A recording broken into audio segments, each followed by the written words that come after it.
ایسا نہ ہو کہ آپ کی چوکھڑ سے کوئی روتا ہوا چلا جائے، آپ اس کو حقیر سمجھ کے لوٹا دیں، کسی غریب کو غریب سمجھ کے اس کی انسلٹ نہ کرنا، ہے نا؟ اکثر ہم نے نوٹ کیا کہ تگڑے بندے پہ غصہ نہیں آتا، ماڑے پہ آ جاتا ہے، کمزور پہ آ جاتا ہے، او جی مجھے ڈپریشن ہے، جی مجھے یہ ہے، مجھے وہ ہے۔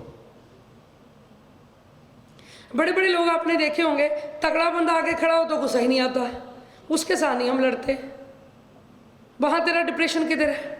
لیکن اپنے سے ہلکا بندہ ہو، کمزور بندہ ہو تو وہاں ہم چڑھائی کر دیتے ہیں۔ تو پھر اندر کا شیطان ہی ہے نا جو بندے کو اس طرح کے بندے سے کام کرواتا ہے۔ وہاں نہیں ہم نے بولنا جب پتہ طاقت والا ہے۔ تو میری بیٹیوں، اللہ پاک ہمارے اخلاق اچھے کرے، اللہ پاک ہمیں میٹھا بولنے کی توفیق دے۔ فرمایا وہ اللہ کی راہ میں خرچ کریں گے، چاہے امیر ہوں چاہے غریب ہوں، غصے کو پی جائیں گے، درگزر کریں گے، معاف کر دیں گے، بات کو چھوڑ دیں گے، وہ لوگ جنت میں دوڑ کے جائیں گے، وہ لوگ جنت میں دوڑ کے جائیں گے۔ آپ کسی کو کچھ دے نہیں سکتے تو آپ اس سے اچھی بات کہہ دیں۔ آج کل آپ کے پاس ضرورت مند لوگ آتے ہوں گے اپنی مدد کے لیے، اتنی دھوپ ہے اکثر لوگ دروازے ہی نہیں کھولتے، اندر سے ہی جواب دے دیتے ہیں۔ کسی کو ملنے کے لیے گئے تو دروازہ بڑی دیر سے کھلا، پوچھا اتنی دیر سے کیوں کھولا؟ او منگن والے بہت تنگ کر دینے، مطلب کہ غریب لوگ ہیں نا تو وہ ہم دروازہ کھولنا بھی پسند نہیں کرتے، دستک دے دے کے چلے جائیں۔ یہ نہیں پتہ کہ جب آپ کی چوکھٹ پہ کوئی فقیر آتا ہے تو وہ اللہ کے حکم سے ہی آتا ہے، اللہ سوالی کو بھیجتا ہے، حجت تمام ہوتی ہے کہ جا اس سے مانگ، اس کے پاس ہے، یہ تجھے دے سکتا ہے، ٹھیک ہے نا؟ حقدار ہو، ضرورت مند ہو، پتہ بھی ہوتا ہے کہ یہ واقعی ضرورت مند ہے، پھر بھی ہمارے دل اتنے تنگ ہے کہ ہم اس کی اس طرح سے ضرورت پوری نہیں کرتے جس طرح ہمیں کرنی چاہیے۔ تو بار کیا میری بیٹیوں، ظلم نہیں کرنا کسی پہ، اپنی زبان کا استعمال صحیح کریں۔ خدا را آپ نے فرمایا مظلوم کی بد دعا لگ جاتی ہے، کبھی کسی کو کسی کی بد دعا لگ جاتی ہے، بندہ کوڑی کوڑی کا محتاج ہو جاتا ہے، پھر بندہ سوچتا ہے میں نے کیا کیا ہے، ہم نے تو کسی کا دل بھی نہیں دکھایا، لیکن جانے انجانے میں ہو سکتا ہے دکھا دیا ہو سکتا ہے جانے انجانے میں آپ نے کسی کے ساتھ کچھ ایسا کر دیا ہو کہ اس کے دل سے آہ نکل گئی، وہ عرش پہ پہنچ گئی۔